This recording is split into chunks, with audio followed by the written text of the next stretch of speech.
وتوته توته خلصت الحدوته، والنادي الاهلي هو بطل الحدوته رسميا. النادي الاهلي للدوري 44، ولا في غيره يفرحنا والله العظيم، ولا في غيره يفرحنا. مع ان ده الطبيعي، ده الطبيعي ان انا اكون بطل الدوري، لكن السنه دي الدوري ده مختلف. دوري عامل زي دوري 2019. يعني التعادل كان يديك الدوري، لكن انت ما تحسش بطعم الدوري غير لما تكسب هدف. يعني ماركة الاهلي بلس 90 قفشه، افتح القوس وزود سموحه تبع القواضي. يعني قضيه الزمالك، قضيه بيراميدز، النهارده قضيه سموحه برضه. انت ما عادش تلعب قفشه يوم جمعه او ليله جمعه. هو في حاجه لله. الدوري خلاص في الجزيره، يعني انا ناوي الدوري اهلاوي. البطوله رقم 44 دوري كولر، ده دوري يسمى بدوري كولر. نادي الاهلي بطل للدوري. هو ملعب برج العرب ده تحس ان هو ملعب وشه حلو عليك. 2019 بتكسب الدوري بعد ما تكسب سموحه بخماسيه في ملعب برج العرب. النهارده برضه بتكسب الدوري وبتكسب سموحه في ملعب برج العرب. هو ملعب وشه حلو، هو ملعب تحس ان انت بتتفائل بيه. نادي الاهلي بطل الحدوته، نادي الاهلي بطل للدوري رقم 44. ده الطبيعي في دوري موسم صعب جدا. خلاص يعني بترتاح، اللعيبه كلها بترتاح، انت نفسك خلاص بقى ما عدتش تشغل بالك بقى الاهلي لسه له كام ماتش، او الاهلي الاداء حلو ولا الاداء مش حلو. انت كده كده خلاص انت خدت الدوري، انت بتفنش الدوري رسميا. النادي الاهلي بطل للدوري. والله العظيم ما تلاقي نادي اغلى من ده، والله العظيم ما تلاقي نادي احلى من ده. الدنيا بتيجي عليك وده يفرحك بمجهود من غير مجهود، ده بيفرحك. يعني نعمه واكبر نعمه ان انت تكون اهلاوي. يعني الناس كلها زعلت من ماتش المنتخب والكارثه اللي المنتخب عملها. سبحان الله، ساعتين اتنين ده قادر اللي هو يفرحك.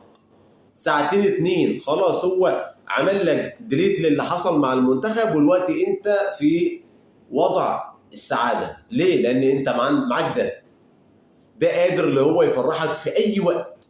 هو تحس اللي هو بيحس بيك. الجمهور النهارده يا جماعه، الجمهور اللي موجود في قلب الملعب، الجمهور ده يشكر جدا. الجمهور اللي هو حس بالخطر برغم ان انت متعادل والنتيجه خلاص هتديك الدوري، لكن الجمهور كان له دور. الجمهور كان موجود، حس ان اللعيبه الموضوع بالنسبه لها انتهى، لكن كل فتره كل شويه يفوق اللعيبه، يصحي اللعيبه. الجمهور اللي النهارده اللي قال كلمه حلوه ودعم وهتف للكابتن الاستاذ خالد الجوادي، قول الحق مصلحه الاهلي فوق اي حد. الكلمه دي تعرفك ان الجمهور ده عقليه مختلفه. والله يا جماعه الفرق ما بيننا وما بين اي جمهور تاني في مصر، العقليه بتاعتنا مختلفه. انا اللي يهمني مصلحه الفريق فوق اي حد. علشان كده ده سبب من اسباب نجاح المنظومه، وسبب من اسباب نجاح النادي لحد الان. انا ضامن الدوري، واخد الدوري، لكن عندك جمهور هو عارف. عندك جمهور اللي باصص على اللي جاي، عندك جمهور يهمه مصلحه الفريق، مصلحه النادي.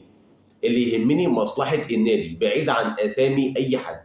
علشان كده النادي الاهلي دايما بتلاقيه متفوق في البطولات، بتلاقي النادي الاهلي دايما بيكسب بطولات. النادي الاهلي واخد طريق تاني. النادي الاهلي ده لو ما كانش هو موجود في مصر، صدقني كان الدنيا في مصر والرياضه في مصر ضاعت. الاهلي وحيدا بيحارب من اجل الرياضه في مصر، الشمعه الوحيده المضيئه في المنظومه الرياضيه النادي الاهلي. علشان كده بتلاقيه ناجح، علشان كده بتلاقيه على طول كاسب بطولات واخد بطولات. في بطوله دوري صعبه جدا، ما هي سهله.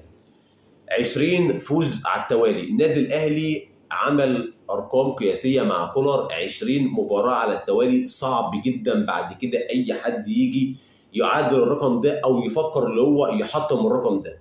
مانويل جوزيه كان من 2005 لحد 2024 19 سنه ما فيش مدرب قدر اللي هو يحقق او يحطم الرقم ده. جه كولر السنه دي حطم الرقم، وصل للمباراه رقم 20. يعني عمل لنفسه تاريخ، رقم قياسي من الصعب جدا اللي هو يتحطم. مباراه سيبك من مباراه كده كده كانت المباراه يعني هتكسب او هتتعادل هتاخد الدوري. لكن عايز اكلمك على الدوري صعب جدا. دوري ما فيش حد يضحك عليك ويقول لك ان الدوري كان سهل. الدوري ده عامل زي دوري 2019. الدوري ده احنا جينا فيه من بعيد بالظبط. موسم 2019 كنا احنا مركز 18، ما كناش لعبنا ولا مباراه في الدوري، كنا بنفنش في افريقيا، وكنا خلاص طالعين من افريقيا من بعد مباراه صن داونز والحاله مش كويسه، اللعيبه كلها خدت وعد ان الدوري لازم يكون اهلاوي. نفس الكلام برضو النهارده السنه دي خدنا افريقيا، كنا لعبنا بالظبط ممكن 8 ماتشات. بيراميدز كان فارق عنك، كان مكتسح الدوري، راكب الدوري مركز اول، لعبت 19 مباراه متتاليه كسبتهم. النهارده 20 مباراه متتاليه، قابلت الخصم بتاعك او قابلت المنافس بتاعك على الدوري ماتشين حطيت عليه وكسبته. فالبطوله السنه دي هي بطوله صعبه جدا. الناس ديت الوقت اللي هي بتقول لك مبروك على الدوري، الناس دي كانت اول ناس تقول لك الدوري راح لبيراميدز. فالدوري السنه دي كان دوري صعب جدا، لان انت واجهت فيه مشاكل كتيره، واجهت فيه ناس وعراقيل وناس بتحط لك مواقف وبتحط لك حاجات، يعني بتقدم لك صعوبات كتيره. بالرغم من كل ده اللعيبه قادره، اللعيبه واعيه مع الاداره مع الجمهور مع الجهاز الفني، العيله الواحده كلها قدرت كل ده، والتعب بتاع الموسم كله يترجم ان الاهلي ياخد الدوري وان الاهلي ياخد البطوله. في بطوله صعبه جدا، خلاص ما عادش بقى هتدور ان تلعب المباراه اللي جايه امتى، او الاهلي مثلا يكسب او ما يكسبش. خلاص انت خدت الدوري، انت خدت المفيد، خدت اللي انت عايزه. نادي الاهلي بطل للدوري. عايز اقول لك يعني في مباراه، لو جيت تتكلم على المباراه تلاقي النادي الاهلي ما لعبش المباراه. لو جيت تتكلم على المباراه، فرقه سموحه من الفرق العنيده جدا، فرقه سموحه من الفرق اللي هي كانت عايزه تبوظ عليك، او من اللي انت مثلا ايه يعني ما تحتفلش بالدوري قدامنا. لو جيت تتكلم هي الفرقه عايزه تخطف منك اي جون علشان دي تبوظ عليك الفرحه. لكن سبحان الله هي لعيبه الاهلي كده، سر من اسرار نجاح الاهلي اللي انت بتلعب لحد اخر دقيقه، اللي انت متواصل لحد المباراه ما تخلص. انا بالنسبه لي المباراه بتخلص مع صفاره الحكم، وده اللي مخلي الاهلي يكسب حتى اخر الدقائق. كرة النهارده ده 95 انا بشوفها اللي هي الهجمه الوحيده اللي الاهلي اتعملت صح، غير الكرة اللي هي بتاعت امام عاشور في الدقيقه 33 اللي اتاخر فيها ضغط عالي، الاهلي قطف الكوره، كان ممكن ان انت تخلص المباراه تجيب هدف في الدقيقه 33. لكن انت بتتكلم فريق والهاني سليمان وما ادراك ما الهاني سليمان، بتوصل معاه لحد اخر الدقائق، لعيبه سموحه بتكسب ثقه. لكن كل ده ما يفرقش معاك، كل ده ما يهمنيش. المهم اللي انت خدت الدوري، المهم اللي انت خدت 3 نقط وكسبت الدوري وكسبت المباراه. انا بقول لك ما كانتش هتحس بطعمها غير لما تطلع كسبان. تطلع كسبان احسن ما تطلع تعادل، مع ان الاثنين انت واخد الدوري بهم، لكن لا، انا احب ان انا اكون طالع كسبان. مبروك للنادي الاهلي الدوري. اللعيبه تقدر اللي هي بقى ترتاح، لعيبه تقدر اللي هي خلاص تاخد الاجازه بتاعتها، مارسيل كولر يقدر اللي هو ياخد الاجازه بتاعته، وتبدا بقى ان انت تدي فرص للعيبه اللي هي اللي ما كانتش بتشارك، تدي اللعيبه الصاعده، بترتاح انت نفسيا.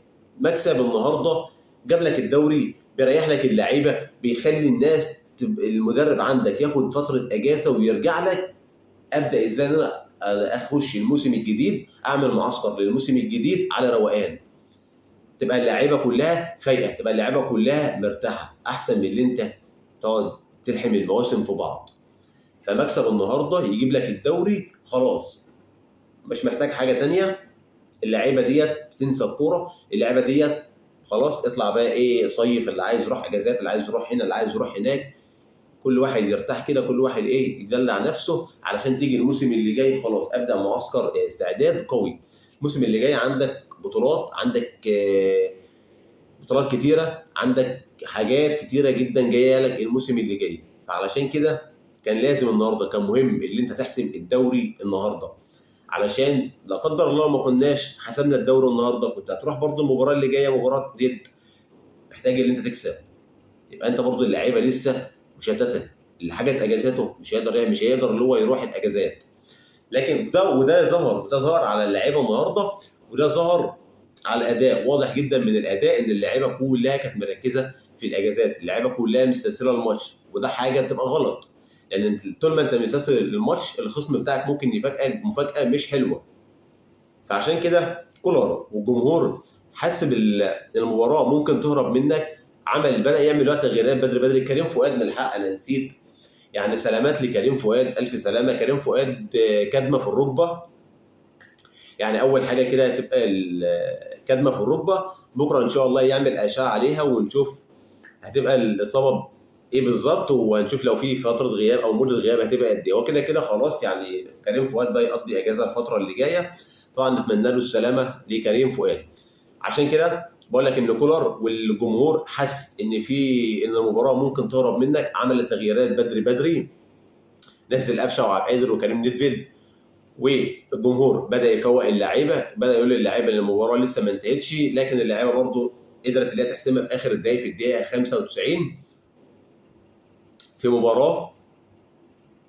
اهم حاجه 3 نقط، مبروك للنادي الاهلي، مبروك الدوري رقم 44 للنادي الاهلي، دوري يسمى باسم دوري كولر، الراجل اللي تعب، الراجل اللي اشتغل في صمت، الراجل اللي اشتغل وعنده القماشه، او اشتغل وعمل الفرق، مع ان طلب صفقات بس الصفقات ما جاتش.